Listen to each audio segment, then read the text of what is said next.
nazo profiter toujours koloba likambo ya ba Congo pour la situation oeleki na Angola na ndenge ba Congo balobi yango nazo profiter nango po yango pe kaka ezo salama na ba Congo na ba territoire ebele surtout na ba pays ebele yango tomonaka ata ndeko na biso moswa mu Congo na Gabon wazali youtubers influencers alingaka pe mingi kolobela bakoko alobango na ndenge bien alobango na ndenge mabe mais tango oza mu Congo eza bien koannonce bato outa na royaume Congo o respectaka tribu na yo même parti oyo zali ato lobeli ba oyo na ba pays mosusu te o lobeli kaka territoire oyo zali eza déjà très important na kati ya Angola tomoni chanteuse yende mutalobi mais na kati ya Gabon tomoni chanteuse influenceuse yende batakaka bandeko na kati. Quand on parle de ma tradition, c'est Satan. Et les choses qui sont pas Satan, ben, c'est ce que tu vois, les églises qui glossent là, en fait. Donc, comment en est-on arrivé là? C'est-à-dire l'héritage de nos pères, de nos grands-pères, l'héritage de nos ancêtres, bafoué, rejeté, noirci.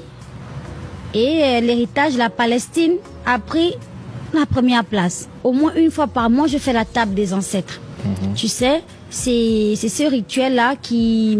Je dresse une table sur un drap blanc sur une table et puis je mets les biscuits, les bonbons et puis spirituellement, je fais appel à mes ancêtres. Je dis, ceci, c'est pour vous. C'est votre part de tout ce que j'ai pu gagner ce mois. C'est des traditions qu'on faisait avant. Aujourd'hui, on fait ça maintenant que pour la fête de la Toussaint. Et je pense que c'est de là où vient le mal de l'Afrique, en fait. Cette façon d'avoir tourné le dos à la culture. Mais je pense que ce n'est pas de la faute de cette génération, ni de la génération d'avant, en fait. Mais je pense qu'il y a un processus qui a été mis pour depuis très longtemps, justement, pour éloigner l'Afrique de sa culture. Mbote, ba papa, ba mama, bandeko. Mbote, barando, na barandone. Mbote, batoyo, balingaka rando, na ba oyo, balingaka rando te. Mbote, ba jeune garçon, na ba jeune fille. Mbote, bana mike, na ba bébé. Mbote, ba Sainte Anoirite, Sainte Thérèse, Sainte Ingrid Kabongo. Bandeko na tango lelo yo, bola kisaka bana na bino tango za mu Congo. Réellement, royaume Congo ezala ndenge nini. To ezala ndenge nini ti mokola lelo. Popla ona tie mutakata kiango atiango ki lelo ezali na valeur ezali mundele. Soko kei na Allemagne bakobetelo lisolo ya ba Congo. Soko kei na Allemagne na ba Belgique partout dictionnaire ya ki Congo ebima banda kala. Alors Mondele yemoko azo reconnaître royaume ezali ya ba Congo. Bandeko naza kolobango pe naza kosemisa pamba te na mukola lelo ezozonga neti na epoke ya kala. Ya kobotolaka baninga mabele. Ya kobotolaka baninga parti na bango. Ezosalama na mokili mobimba. Tozomona babitumba awa na poto ndenge za koleka. Toza komona na bamboka ya Asie ndenge lekaka. Toza komona na Amérique latine ndenge lekaka. Bongo kutu soki toyekaka esika territoire na biso ezali ya ba Congo na ngambu ya Zaire RDC kuna kutu koloba te territoire o etali ya bakongo ndenge babengaki bandundu kuna kutu bakati yango a morceau soki bakati yango a morceau elakisi te mpona intérêt elakisi te mpona bien na biso bakongo po biso na biso toza kutu na posa bakatela biso morceau te po tozalaka deja ya kokangama ndenge mapa plan o bozomona mundele ye moko akuta yango pe asala yango ndenge ezala. Donc soki bakati yango elakisi na ndenge ya mabe naza na ntina na detaye te mende bofungola miso ezala ozali mokongo ya wapi ntango ozomona na ngambo mosusu ya bakongo ezala eza na mboka nini na pays nini fongolaka miso pe bongamaka. Ah oui, bongamaka. Na modelo ko bongama kaka. O bongama na losambo bongama kaka. O bongama na manganga na fetiche na nkisi bongama kaka. O bongama na kindoki bongama kaka. Pona nini? Pona ko défendre na ndenge nyoso oyokuki mabele oya biso. Ezali ya biso, ezala ya biso, ekotikala ya biso, pe ezali rekoni. Toza kotuna tina te, toloba, bo reconnaître biso. Non. Bato mozoso nde, balukara bazala rekoni, mais biso ezalaka rekoni. Ezala. Libosa ba territoire ebele. Petit lelo ezali. Ata légalement, balobelaka ngo te. Balobelaka ngo mena ndenge mosusu. Yango awa na bandeli yango lisusu pote eza nécessaire. Eza kaka pona biso bakongo. Kaka te toyoka na bandeko na biso oyo toza na bango pays moko. Oyo tosanga na bango. Donc ezosenga po tozala na kimia biso toko respecte bango ba respecte biso. Ezosenga oyo aza complice kote kuna ateka oya ye soka linga teka territoire na ye ndenge eza na Congo Zaire RDC. Soki oya linga teka akaba l'est na ikaba okaba sud na okaba soki wapi nord na yokaba territoire ba Congo bakabaka te badefisaka pe te. Wana ezali bongo ekozala bongo.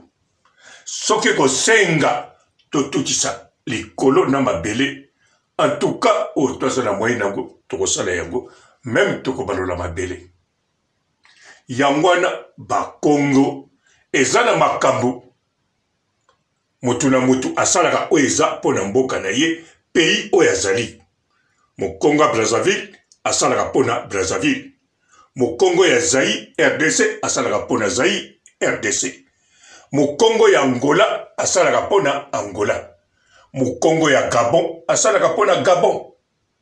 Mais ezana makambo oyoyo mutu nyonso akokosala pona moninga, akokosala pona intérêt ya territoire na biso.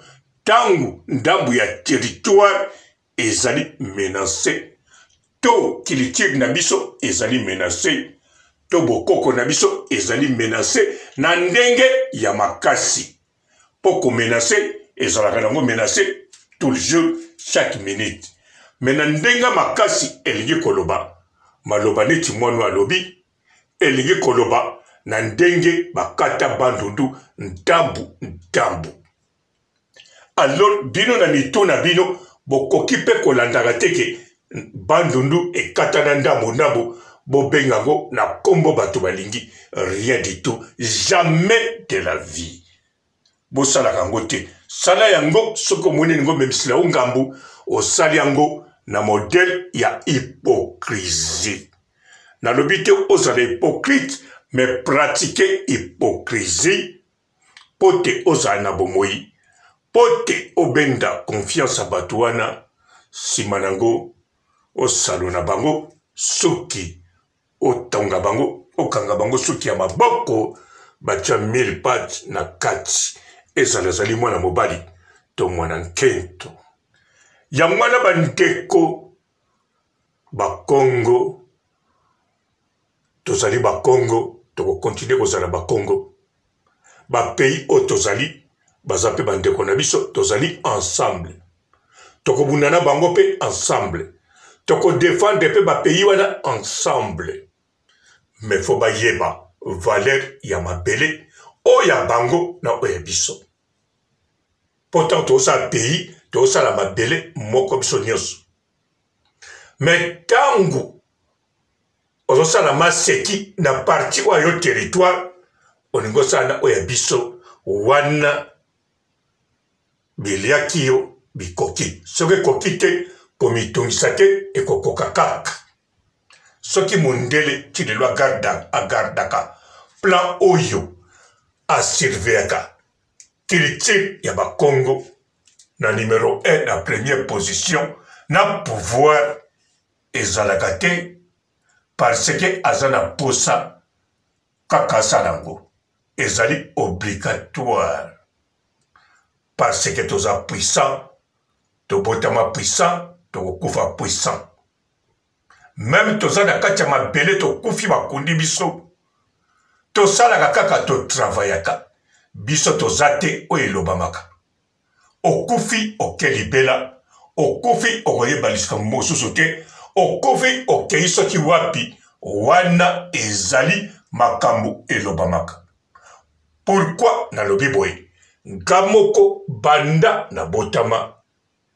koko oyo ngai akufa nayebaki te akufi mpo nazalaki mwana moke me nayebi koko na nga mpo toka kotambola asimbi nga na loboko asombeli nga mikate asimbeli nga bamemi nga na nkata to na batata mwasi na nga to na bato ebele bakobema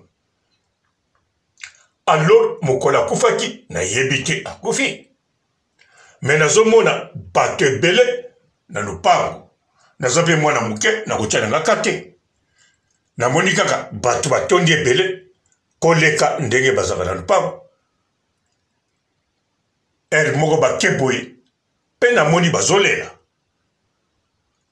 etone me bazolela makambo so moye nayebeya te oyo eza makambo etikalanga na motu me biloko etikalanga na motu nayebi ke molile komoyinda bakotinga na ndako balobi mwana wa moke aza kaka libanda boetisi ko nani bazwinga bakotinga na ndako ntango bakotinga na ndako na kati ya ndako bato batandaki bitoko bakoko mosusu balaki na batata mwasi na kati etoko bamisu balali na bana mosusu nga mpe batie nalala wana me lokola pongi ezalaki te nazotala ntango mosusu ezalaki naza kokamwa toujours nayebi ntina te kovanda navandi mbala moko liboso na nga kuna na kwa mire l'éclairage namoni koko na biso me nga nayebi te kakufi nayebi koko na biso yeyo ye pa azali awa pai batie ngai mpo nazomona papa te mama te nazomona mpe batata mwasi oyo bamemaka ngai te nazomona baekoni bakoni na tiki libanda donc ntango namoni koko na biso motema ekiti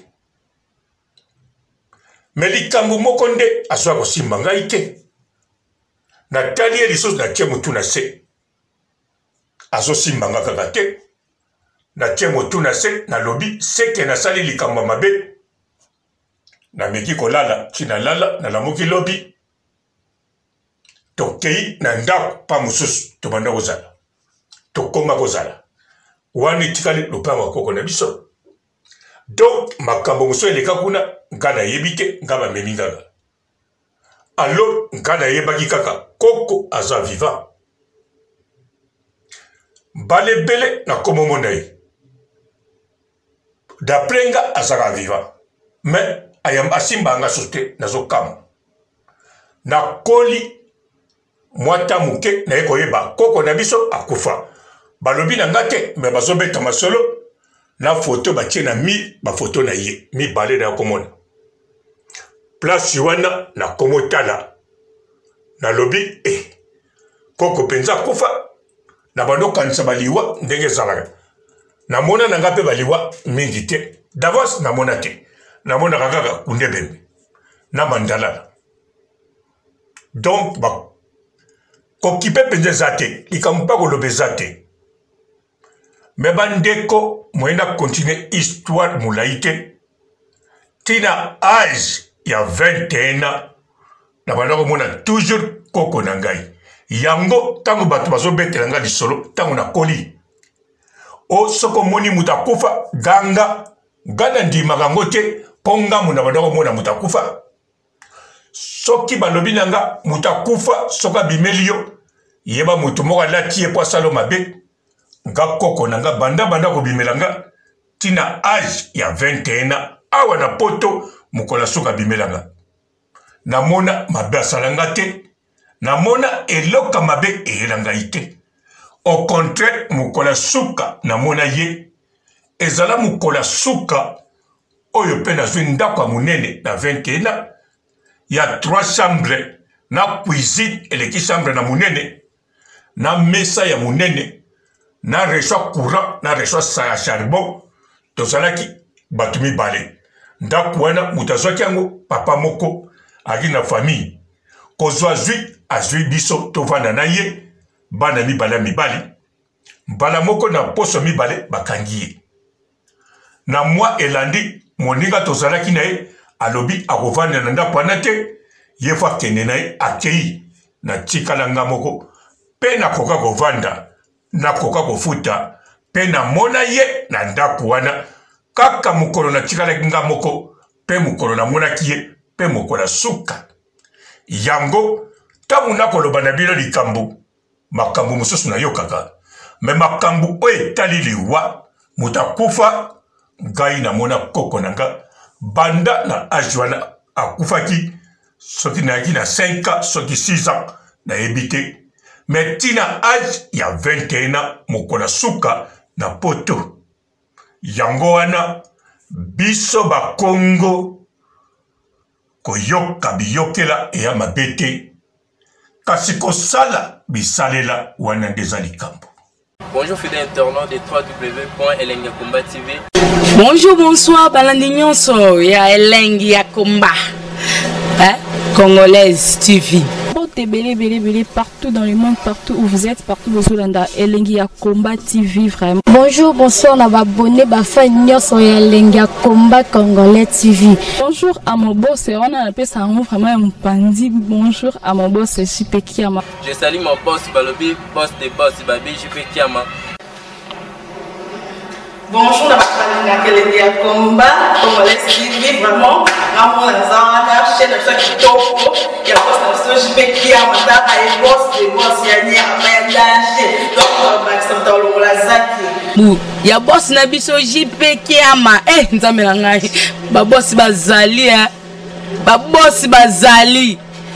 JP Kiama, le boss des boss. Napesi d'abord bonjour, te mbote belé na mon boss JP Kiama, on a rosa ngisaote. Donc na ko lekate sana, napesa mon boss JP Kiama, boss des boss. Bonjour fidèles internautes de www.elengiakomba TV.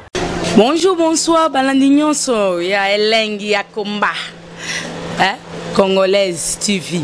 Belé partout dans le monde, partout où vous êtes, partout où vous êtes, Elengi ya Komba TV vraiment. Bonjour, bonsoir, na abonné bafa nyonso ya Elengi ya Komba Congolais TV. Bonjour à mon boss, on a appelé ça vraiment un pandi. Bonjour à mon boss, JP Kiama. Je salue mon boss Balobi, boss des boss Babi, JP Kiama. Bonjour, na Elengi ya Komba Congolais TV vraiment. Amour na zana chaîne de ça qui topo, il y a boss na JP Kiama, ta ay boss des boss ya ni amandaje. Donc maximum dans le lazaki. Ya boss na biso JP Kiama, nzambe na ngai. Ba boss bazali ba boss bazali.